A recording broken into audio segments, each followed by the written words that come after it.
Ending up in this position on 7-3, and on 8-3, man is continuing the basic step with the left leg backward, leading the lady's rotation with the left hand above her head, going clockwise. It's going to look like this.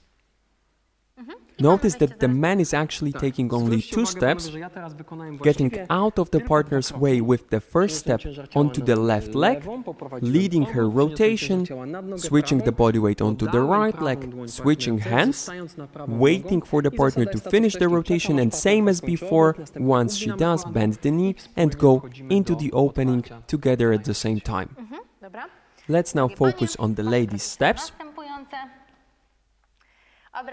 You're going to rotate clockwise. Remember about taking small steps, keeping your back straight, and right leg, left one, left one. Give your left hand to the man, bend the left knee, go into the opening, leading your right hand to the side. And before moving on with the routine, there are a few tips about the rotations.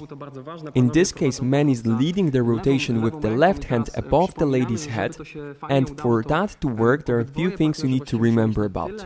First of all, both partners need enough tension in the hands to actually be able to lead the lady's rotation. The lady's elbow is bent more or less 90 degrees, and the lady should keep her hand in front of her face.